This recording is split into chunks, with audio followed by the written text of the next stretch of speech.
As you all know already by now, Jussie Smollett incident turned out to be a complete hoax. There was no real evidence for the things he was saying that happened to him. If you don't know what happened, let's start from the beginning. Jussie Smollett is an African-American actor starring in an all-black show, Empire, that is about rap music and the music industry in general. And on the 29th of January, Smollett alleged that he was attacked in Chicago's Streetsville neighborhood in what was initially described as a hate crime. Smollett told the police officers that he was attacked outside of his apartment by two men in ski masks who made racial and homophobic slurs towards him and used their hands, feet, and teeth as weapons in the assault. According to the statement released by Chicago police, the two men then poured bleach on Jussie Smollett and put a rope around his neck. Smollett called the police after 2:30 a.m. When they arrived about 10 minutes later, Smollett had a white rope around his neck. Smollett later told the news that the two attackers were white and said that this is a MAGA country, of course referencing to Donald Trump's election slogan, "Make America Great Again." Now, it's important to know that Chicago is an extremely liberal city, where Trump didn't get even more than 15% in the last election. A lot of Democrats expressed support for Smollett. For example, 2020 presidential candidate Kamala Harris and Cory Booker both described the attack as a modern-day lynching, with both Cory Booker and Kamala Harris urging Congress to pass the federal anti-lynching bill. And now, 2 weeks later, we all know that this story is a total hoax. Chicago police arrested two men that were persons of interest in this case. Both are from Nigeria and were also extras on Smollett's show, Empire. So now it's clear that Smollett knew both of these men and staged this act, probably because he was being written off of the show, Empire, and was trying to get some publicity. On February 16th, police sources informed multiple news outlets that they now believe that the assault was orchestrated by Smollett himself. He paid two Nigerian men a sum of money to help him stage an assault on him. Pretty amazing case of breaking news tonight in the Jussie Smollett story, the hate hoax that he apparently perpetrated. New surveillance footage prior to the attack has come out. And just moments ago, police formally charged Smollett with a felony. A lot going on. Matt Finn is here from Chicago. Police headquarters to sort it out for us. Matt? Tucker, Smollett formally charged with filing a false police report, which carries up to a 3-year sentence here in Illinois. Chicago police say their detectives today presented their evidence to a grand jury in the courthouse behind me. And also the Osundaro brothers' attorney says that the brothers testified before this grand jury for 2.5 hours today. The Osundaro brothers' attorney says the brothers do not have a plea deal or immunity. That's not why they're cooperating, according to the attorney. The attorney says you, quote, don't need a plea deal when you have the truth. The brother's attorney also says she does not know how Jussie Smollett is sleeping at night, and she is urging Jussie Smollett to cooperate with authorities. Also, the brother's attorney says her clients don't feel pressured or manipulated by this Hollywood actor, but would not expand on why they got involved in this alleged hoax. The brother's attorney also says she does not expect charges against her clients. She would says that the brothers will reveal their truth eventually. We also obtained a new video showing the brothers apparently purchasing the black masks and red hats at a hardware store. The surveillance video shows them doing that. The ball tonight is now in Jussie Smollett's court. It will depend on what type of strategy his legal team is advising him. We do know that Chicago police requested last Saturday that Jussie Smollett answer a couple more of their questions after the Osundaro brothers gave some type of testimony that dramatically altered this case. But as of this moment, it appears that Smollett has not cooperated with police, and Smollett is also facing federal charges because the FBI is investigating that he alleged death threat letter that he received 1 week prior to this hoax. And if he lies to federal authorities, or if he had any part in that letter, he could be in trouble with the FBI as well. Tucker. Matt Finn in Chicago. I've got to wonder if he'll be arrested in a pre-dawn raid by dozens of armed agents. Oh, wait, he's not. Roger Stone. Thanks, Matt.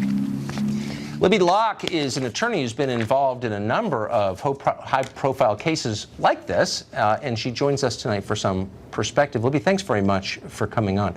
So first, if you would give us some sense of what the charge is against Jussie Smollett and the penalty for it, potentially. Sure. So, Tucker, it sounds like Mr. Smollett has been charged with giving a false report to the police. As your reporter just noted, that there's a possible 3-year sentence that Mr. Smollett could face for jail time. And this is a very serious charge. And in my perspective, these kinds of hoaxes, if Mr. Smollett did in fact make up this allegation and did in fact engage in this reporting to the police and wasted police resources, he should in fact go to jail and spend time in jail. Too many of these hoaxes are not prosecuted, and we need some deterrence here. So that really kind of is the point. I mean, there's a long list of people who've been hurt by these hoaxes. But seems a pretty short list of the people who've been held accountable for perpetrating them. Can you think of another example where someone's gone to prison for something like this? I can't. We dealt with this in the Rolling Stone case that we prosecuted, yes. The UVA, the fake gang rape that a woman on campus told to a reporter at Rolling Stone. Now, she did not make a false report to the police. She never reported that rape to the police, and therefore the police didn't have a basis to bring charges against that woman. Here, that's very different than Mr. Smollett. If he in fact made up this attack and reported it to police, that is a basis for not only state charges but also federal charges. If any of the conduct that he engaged in impacted interstate commerce or was in interstate commerce, then there's a federal angle to that too. It's so interesting, though, that it's not simply a question of how the police respond, law enforcement responds, but also the people covering it, the press. There is this instinct to protect the false accuser, the person spreading hatred and fear and distrust in our society. In the case that you were involved in at UVA in Charlottesville, Virginia, the woman who made the false claims was protected, in effect, by the Washington Post and other media outlets for a long time. I never understood why. Yeah, her anonymity was protected throughout that process because she purported to be a victim of rape, even though every story of rape that she told, there were multiple stories, turned out to be, debunked. Confirmation bias at its best. From the very get-go, the media rushed in and said, and politicians too, Tucker, rushed in and said, this attack was horrible. They immediately hashtag believed Jussie. And there was no stopping and thinking about, does this smell right? What are the facts here? And look, now it sounds like the prosecutors believe that there was a false report. They have brought charges. And, I would like to see what the evidence is, his phone records, his... I don't know what the evidence is either, but I know a BS story when I see one. I thought it from day one. But why the media, which is paid to be skeptical and paid to chase down facts, are the ones demanding that we believe? Robin Roberts on ABC colluded with this guy to perpetuate his hoax. The other channels, the dishonest ones we compete against, are not even covering this development, apparently. Why would reporters fall for this before everyone else? Well, that's a great question, Tucker.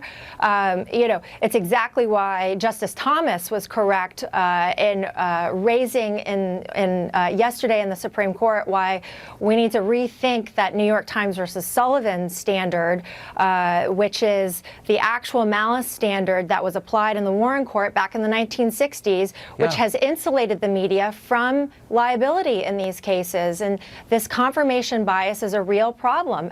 I totally agree. An informed American electorate is important, and the media is responsible for helping the American electorate be properly informed. That's right.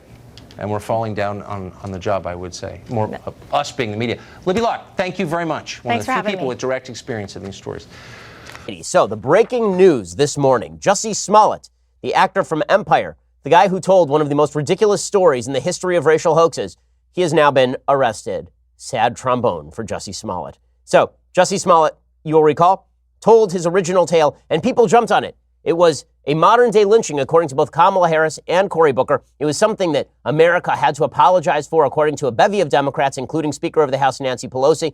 And then every Democrat sort of just disappeared as soon as it turned out that Jussie Smollett was hoaxing the entire time. They threw a smoke bomb on the floor, like Joe Bluth, and then just ran away and said, it's an illusion, Michael. It was pretty amazing. So Jussie Smollett has now been arrested. And the latest is that Jussie Smollett is really bad at this. So Jussie Smollett, apparently a mediocre actor, mediocre to good actor from what we've heard. It turns out he's a better actor than a writer. So he is not going to get his Writer Guild card anytime soon. The only thing that he wrote properly was the check to the people who are actually supposed to commit the racial hoax. Yes, I kid you not. Jussie Smollett personally wrote and signed a check to the two men who then carried out the fake racial beating against Jussie Smollett. The only thing that he was missing was a "for the hoax" notation in the what for line on the check. According to CBS Local, accusing him of slapping the city in the face, Chicago police announced Thursday that Empire actor Jussie Smollett had been charged with concocting an attack in Streeterville because he was, quote, dissatisfied with his salary. Now that's fascinating. In and of itself, that is really fascinating. Here's the CPD superintendent, Eddie Johnson, saying this was all about Jussie Smollett trying to boost his own pay rate. Smollett attempted to gain attention by sending a false letter that relied on racial, homophobic, and political language. When that didn't work, Smollett paid $3,500 to stage this attack and drag Chicago's reputation through the mud in the process. And why? This stunt was orchestrated by Smollett because he was dissatisfied with his salary. So he concocted a story about being attacked.